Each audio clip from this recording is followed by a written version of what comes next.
La rubrique culte pour une série culte. Comment 24 épisodes et une seule saison d'un feuilleton, comme on le disait à l'époque, a réussi à devenir une référence. Amicalement Vôtre célèbre ses 50 ans. Son socle, un duo malicieux, Brett Sinclair et Danny Wilde, Roger Moore et Tony Curtis, mais aussi une musique et un générique devenu un standard, sans oublier les voix françaises de ses héros. C'est la chronique culte de ce samedi. Éric Cornet, Fabienne Blévy. Danny Wilde, Brett Sinclair, leurs noms sont restés célèbres. 1971, les héros d'Amicalement Vôtre débarquent en grosse cylindrée sur le petit écran et vont marquer des générations de téléspectateurs. Une série au casting de stars, tournée en partie en France et au générique culte.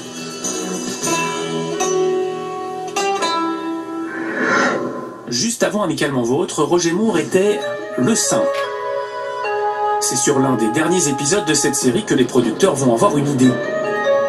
L'associer à Tony Curtis, une star d'Hollywood, pour jouer un duo de flambeurs, amateurs de jolies femmes, amenés à résoudre de vagues enquêtes policières. Avec ton allure, faut pas rêver. Qu'est-ce qu'elle a, mon allure, Daniel? Moore, Curtis, c'est l'américain et l'anglais.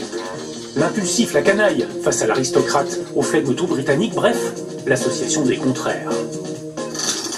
Il y a eu des rumeurs, un peu des légendes, comme quoi ils ne s'entendaient pas, c'était absolument pas vrai. Alors certes, il fallait qu'ils aient des salaires égaux, il fallait qu'ils aient leur nom écrit de la même manière sur le matériel promotionnel, mais à part ça, sur le tournage, ils se sont un peu entendus comme des larrons en foire, à tel point qu'ils ont improvisé pas mal de dialogues, c'est un peu ce qui donne le sel à la série. Je suis absolument fou de vous, je suis prêt à tout. Querelle d'amoureux.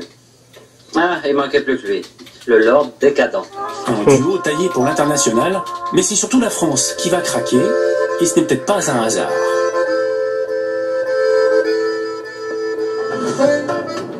Retour au commencement, direction la Côte d'Azur.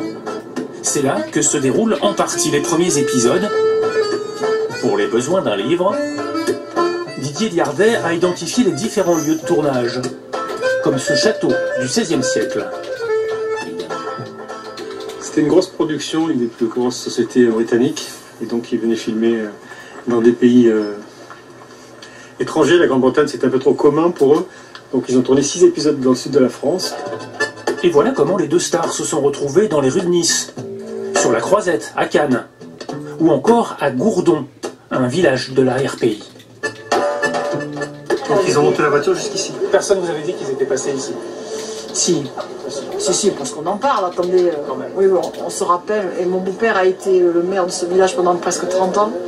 Donc ça, il l'a vécu lui par contre. Je me rappelle, nous, on attendait avec impatience de voir les nouveaux épisodes. Mais au rayon nostalgie, plus encore que les décors français, un autre élément remporte tous les suffrages, le générique. C'est le producteur de la série qui en a eu l'idée. Faire défiler la vie des héros depuis leur enfance. Chacun sa part de l'écran, chacun sa couleur. On comprend dès le départ leur parcours, d'où ils viennent, ce qu'ils sont et la différence entre les deux en quelques secondes. Ça, c'est vraiment la magie des grands génériques de série. La musique, elle, est signée John Barry, compositeur de la plupart des James Bond. Une pointure Magnifique. signe que la production ne lésinait pas sur les moyens. Pourtant, il n'y aura jamais de deuxième saison, car le public américain, principal marché visé, a boudé la série, et Moore abandonnera Lord Sinclair pour le prestigieux costume de l'agent 007. Totalement oublié outre-Atlantique, mais multi-rediffusé en France, Mais on se retrouvera sûrement. Tu parles? Amicalement Vôtre y a conquis ses galons de série culte. La preuve, 50 ans après, on en parle encore. Eh oui, ainsi va le monde au sommaire de 20h30 ce soir de Portrait.